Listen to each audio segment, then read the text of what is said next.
Welcome to today's show. My name is John. As always, you can subscribe to the show on Apple Podcasts, formerly known as iTunes, or follow the links to social media in the podcast show notes. So please subscribe when you're finished listening. You can also go to snarkymoviereviews.com to read notes, bios, and other random movie thoughts. Before I get going tonight, I just want to mention that I had the unique pleasure of recording last week with the classic film jerks as they did the movie Network 1976. That episode is live, and I think you'll enjoy it a lot. I'll put a link in the show notes, and I'll mention it again at the end. Today's movie is A Man Called Horse 1970. I thought this was a basketball movie. Not really. This movie is one of the early attempts to portray Native Americans as more than one-dimensional characters that shoot at cowboys from behind rocks. I put this in the same class as Little Big Man 1970 and as paving the way for movies such as Windwalker 1980 and Dances with Wolves 1990. About 80% of the language in this film was an older Sioux dialect. The movie is rated pretty low with a 6.9 on IMDb.com and an 86% on the tomato meter at Rotten Tomatoes. Generally, the movie received positive reviews when it came out. This movie came out at the peak of the counterculture movement when pre-contact Indian life was presented as a kind of Garden of Eden or paradise. This is very similar to the way the maniac Mel Gibson presented the natives in Apocalypto 2006. A Man Called Horse 1970 shows a more realistic view of hate, jealousy, adultery, elder care issues, and suicide. This movie spawned a couple of sequels, The Return of the Man Called Horse 1976, and Triumphs of a Man Called Horse 1983. I loves me some Michael Beck. Actors. Right, and I'm a Shakespearean actor.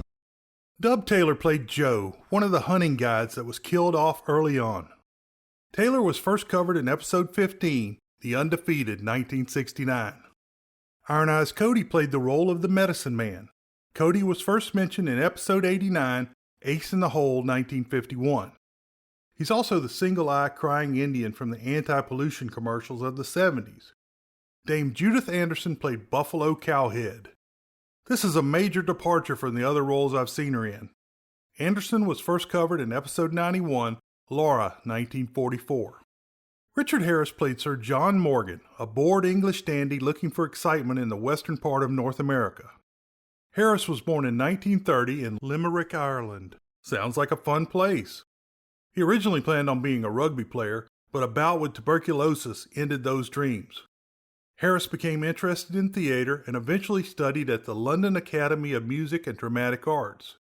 It was only a few years before he was in his debut film, Shake Hands with the Devil, 1959. One very interesting early role of his was as a frustrated Allied pilot that probably would have been shot for his outburst in The Guns of Navarone, 1961. His first big break was the English film The Sporting Life, 1963, for which he received an Oscar nomination. However, I'm more familiar with other films like Mutiny on the Bounty, 1962, The Heroes of Telemark, 1965, where he played a commando, Major Dundee, 1965, The Sam Peckinpah Disaster, where he played a Confederate. I guess anybody with an English accent qualifies as the Southerner. Camelot, 1967, where he barely croaked out the songs.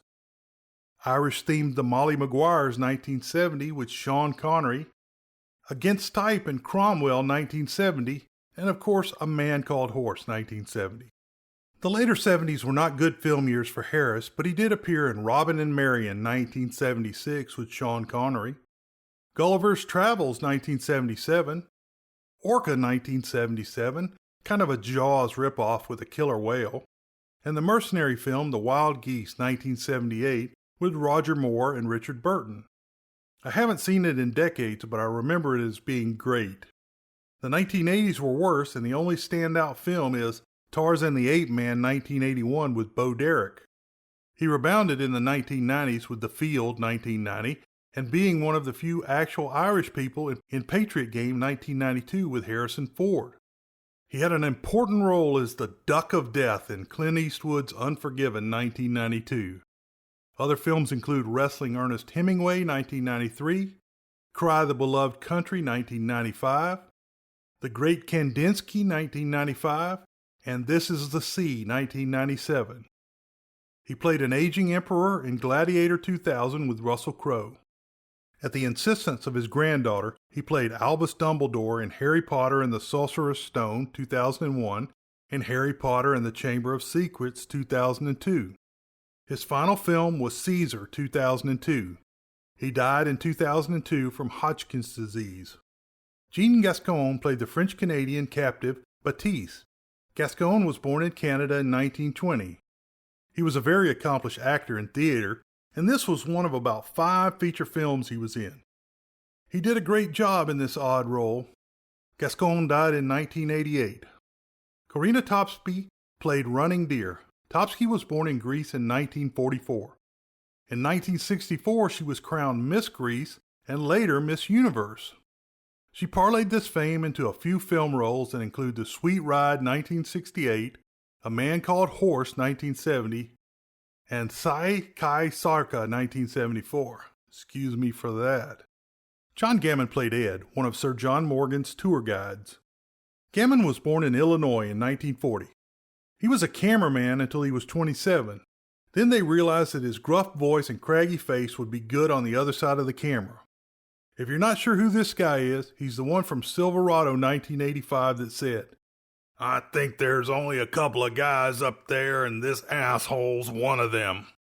He was a great character actor and his roles include Cool Hand Luke 1967, The Thousand Plane Raid 1969, A Man Called Horse 1970, Macon County Line 1974, Any Which Way You Can 1980, one of those ape movies. Urban Cowboy 1980 is the mechanical bull operator. The Ballad of Gregorio Cortez 1982. Silver Bullet 1985, A Werewolf Tale. Silverado 1985. Vision Quest 1985. The Milagro Beanfield War 1988. Major League 1989 as a coach. Coupe de Ville 1990, The Comedy Cabin Boy 1994, Major League 2 1994, Natural Born Killers 1994, Wyatt Earp 1994, The Apostle 1997, Point Blank 1998, The Country Bears 2002 as a voice actor, Cold Mountain 2003, and Appaloosa 2008. Whew, that's a lot. Gammon died in 2010. Eddie Little Sky played Black Eagle and one of the few actual Native Americans with a speaking role in this movie. Little Sky was born in Pine Ridge, South Dakota in 1926. He did plenty of work as a background Indian in numerous westerns. His best-known films are Seven Faces of Dr. Lau, 1964, A Man Called Horse, 1970, and The Car, 1977. He died in 1997. Lena Marin played Thorn Rose. She was born around 1952 in Oaxaca, Mexico. She was of Zapotec Indian descent. Her best-known English film was A Man Called Horse, 1970. She has over 30 Spanish-language credits. Marin died in 1989 of breast cancer. Story. Let me explain. No, there is too much. Let me sum up. The movie begins with a headdress-wearing Indian asking the sun that he be worthy. A large band of warriors are moving quickly when they hear a musket shot. The time is around 1825 and the place is the Dakota wilderness. The shot was fired by a real English dandy, Lord John Morgan, Richard Harris, who is hunting grouse. He has a frontier guide, Joe, dubbed Taylor.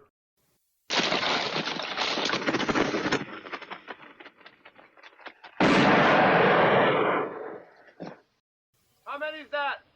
6, your lordship. Maddox? I'm sorry. John. You may address me as John. Yes, sir. 6, did you say? And in a row, that's good shooting, John. Thank you, Maddox. What did you say that was? Prairie chicken. Grouse. Huh? Grouse. At home in England, I'd be shooting grouse. It just occurred to me. I've traveled halfway around the world at great expense, simply to kill a different kind of bird.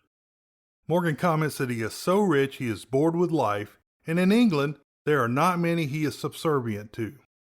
The Indians watch from the bushes. Back at base camp, Morgan's two other guides, Ed, James Gammon, and Bent, William Jordan, are drunk and goofing off. Morgan and Joe head back to camp as the Sioux Indians still watch. Morgan orders the trip ended. The Sioux see the impressive collection of horses back at the base camp. Morgan goes swimming in a stream just as the attack comes. The three guides are quickly killed, and it seems they are the first Anglos that the Indians have encountered. The Sioux lose one man during the attack. Morgan is sitting on a rock sunning, and the Sioux capture him. For the love of God, don't show Richard Harris naked. The Sioux leader, Yellow Hand, Manow Tupou, orders him taken alive. They name Morgan Horse and make him carry pack gear. Morgan is run and dragged until he reaches Yellow Hand's village. The Indians get distracted for a minute and the naked Morgan runs away. He is quickly run down and herded back. For God's sakes, man, put some clothes on. Yellow Hand marks Morgan with a painted yellow hand to show his ownership of the horse. Black Eagle, Eddie Little Sky, runs into the village as a herald of the arriving war band. While most of the village is happy, the old mother of the killed warrior cries out.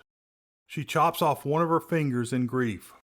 Yellow Hand gives Morgan to his mother, Buffalo Cowhead, Judith Anderson. She's not really happy, preferring to have a piece of cloth.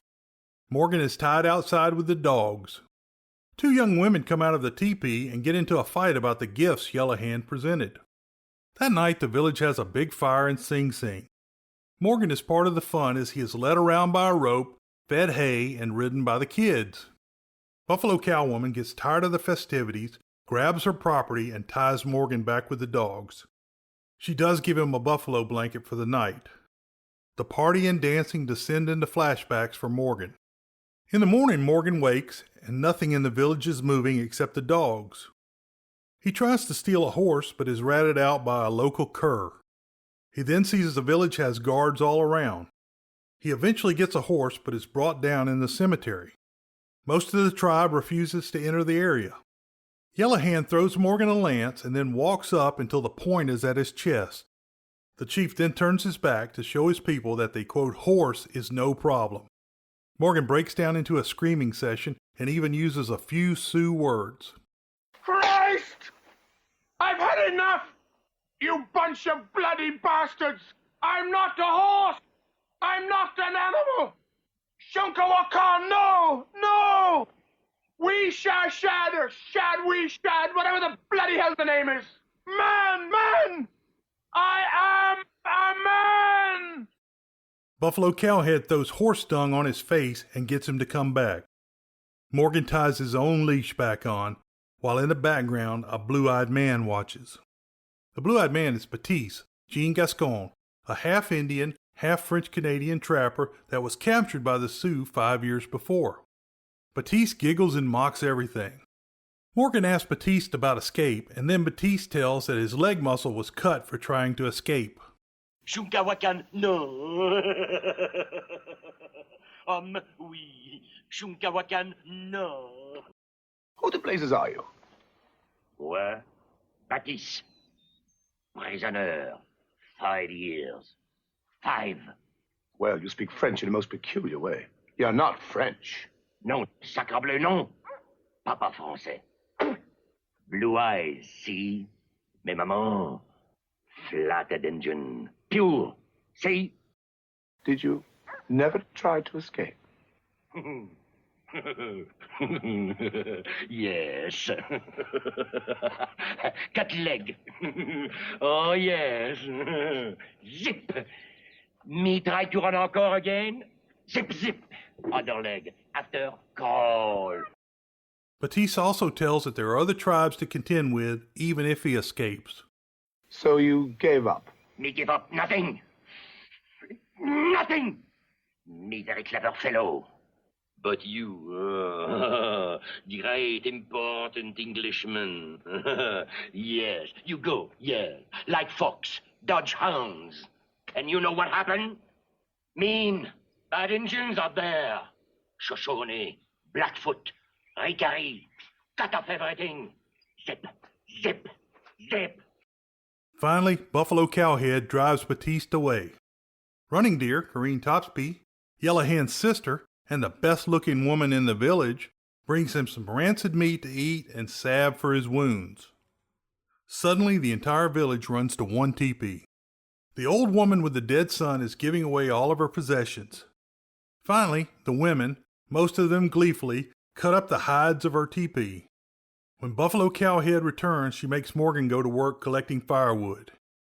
She beats him with a large stick to speed him up, and she selects every piece of wood. She is very proud of her power. Black Eagle comes to buy Running Deer, sister of Yellowhand. He offers some gifts but is refused. Batiste explains the process to Morgan. The old lady with the dead son will die now that she is homeless.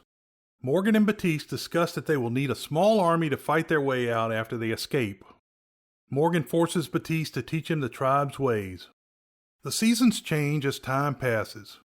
Morgan works, Buffalo Cowhead keeps after him, and he watches Running Deer because he's crushed. During the heart of the winter, Morgan is still living outside. He sees the sunless old woman die in the cold. He feels sorry for her, but he takes her blanket anyway. He then enters the teepee of Yellowhand, who is making love with his wife, Thornrose, Lena Marin, under a blanket. Running Deer and Buffalo Cowhead are in the teepee as well. Spring slowly comes and the ice and snow retreat. In the spring, Morgan, who is now dressed like an Indian, is out picking berries with all the women from the tribe. It's good work if you can get it. He picks a couple of flowers and gives them to Running Deer for Buffalo Cowhead, and she feels very proud. The joke is that if you give someone a flower, you want to sleep with them. Morgan signals to Running Deer that he meant her. Running Deer shows her moccasin, and Batiste has to explain that it means she has no holes in her shoes, she is a virgin and can marry anyone she wants. What is this about her shoe? What is she trying to tell me?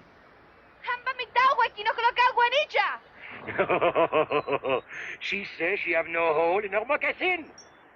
The hell is that supposed to mean? It means she virgin.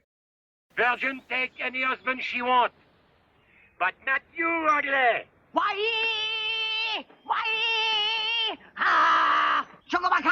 Get away, you horrible old hag. So why would she marry a horse that doesn't have anything? When Buffalo Cowhead catches the pair together, she throws the flowers and some rocks at Morgan. A young boy, Manuel Padilla Jr., is out hunting rabbits, and he sees a band of Shoshone sneaking up on the village. He shoots one in the leg before running for help. The women all run towards the village as the boys watch the attackers. The men must be away hunting. Morgan sees his chance to gain prestige and quickly kills an unwounded Shoshone. The boys count coup and scalp the man before attacking the other. Morgan kills him as well. He then takes the scalps as the men from the tribe arrive to watch. Morgan rides into the village with his 2 horses. Running Deer raises her hands to the sky in joy, and Buffalo Cowhead screams at the thought of a horse for a son-in-law. Hey, but that's half of how most son-in-laws are described anyway. Black Eagle is not happy as Morgan goes straight to Yellowhand and asks to marry Running Deer. Yellowhand gives Morgan a feather and brings Running Deer forward. Morgan offers the 2 horses. Running Deer makes the sun sign. Yellowhand refuses the horses and shows the scars on his chest. Batiste explains that Morgan must make a vow to the sun.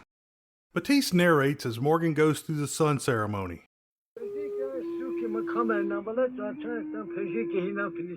If no pain, nothing good is born. Even seed burst to make grass.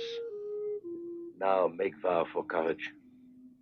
I vow to prove my courage, to withstand all tests of pain. First he has to stand for 24 hours. Then he goes to the council house while Running Deer gets naked in a sweat bath. In the council house, all the warriors are there and they go through the speeches. Morgan insults the crowd through his translator, Batiste. Morgan then cleans it up with good words. The medicine man, Iron Eyes Cody, thinks he is too weak because he is white and will not pass the challenge. Ha! At least Harris can cry out of both eyes. Morgan is given sage to hold on to. Yellowhand gives him a medicine bag. The medicine man cuts 4 slits into his chest by jabbing an eagle claw through his skin. He puts bones through the cuts and ropes are dropped from the roof opening. Morgan is lifted off the ground by his pectoral skin. The pain causes him to have a vision of a white buffalo and Yellow Hand and his old self. The wind then blows his European clothes away and he runs towards Running Deer. In the vision, he tells Running Deer that he will leave if he gets the chance. Finally, he is cut down. Buffalo Cowhead calls Running Deer outside and gives her the news. Morgan rests while he talks to Batiste as the others celebrate. Black Eagle, who is not happy about the marriage, makes eyes at Yellow Hand's wife, Thornrose. The bride is delivered to the tent as Black Eagle and Thornrose skulk off. Yellow Hand sees them together. After seeing the pair together, Yellow Hand takes a vow of bravery and becomes a contrary warrior and will soon die in battle. Wakan tanka, wonya wakan watata agnanya afta uahani.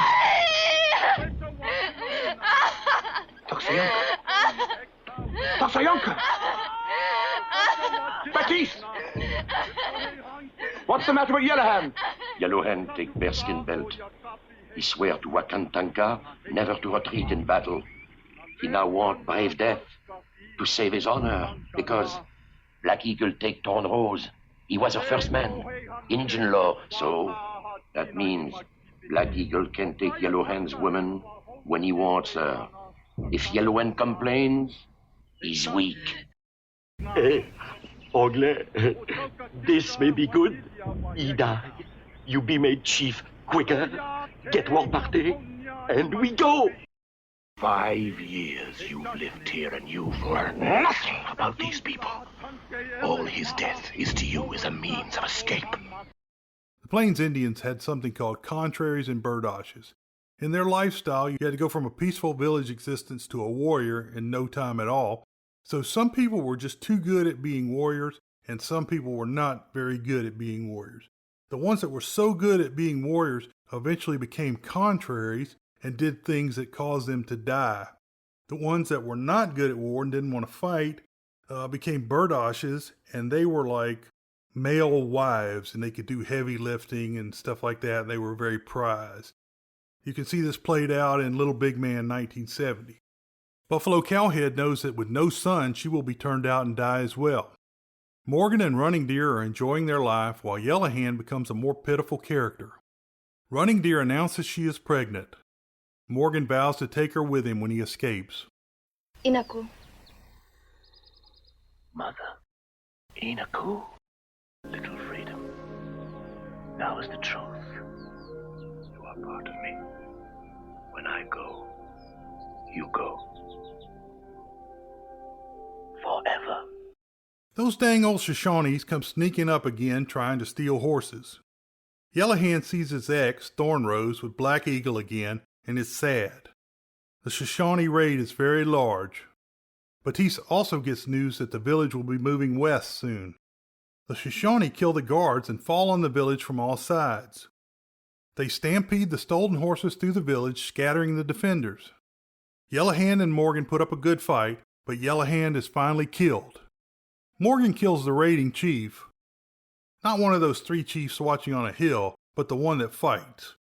Morgan sees another line of attackers outside the village and forms a defensive line of bowmen. It's Agincourt all over again. The French knights are unhorsed. I mean, the Shoshone raiders are shot with arrows. Buffalo Cowhead and Running Deer run back from their hiding place towards the now dead Yellow Hand.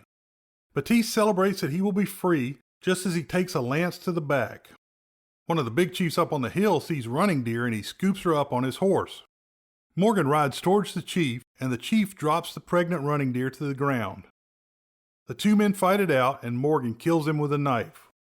Morgan makes it to Running Deer, but she is dying. Her mother, Buffalo Cowhead, chops off a finger. The village is devastated following the attack. Later that night, Running Deer dies and Morgan is ready to leave. In the following days, everyone mourns and buries their dead. Morgan slices his chest in mourning as the others have done. The medicine man now respects him. Morgan knows that if you look upon the face of a widow, you must take care of them for life. He then looks the old Buffalo Cowhead in the face as he vows to protect her and be her son. Morgan stays with the tribe until Buffalo Cowhead dies a natural death from old age and grief. As the village moves to its new location, Morgan and about 20 warriors head for St. Louis and eventually England, but his heart is with the Sioux, so there will be 1 or 2 sequels. World famous short summary: when you found it, don't leave it. Or, local Tarzan does a bad job. I hope you enjoyed the show today. I really appreciate you spending the time listening. You can find connections to social media and email on my site at snarkymoviereviews.com. There are links in the podcast show notes as well. Remember, the show is completely free and independent. All I ask is that you jump over to Apple Podcasts and give me a review. It really helps the show get found. I was fortunate enough to be able to record an episode with the classic film jerks. The movie we did was Network 1976. Those guys are extremely funny. They had me laughing the whole time. So follow the link and listen to that show. I think you'll enjoy it very much. And as a tribute to Network 1976, I want to say this. I want you to get up, go to your window, look out your window, and scream, "I'm mad as hell and I'm not going to take it anymore. Give John a review." Network 1976. Beware the Moors.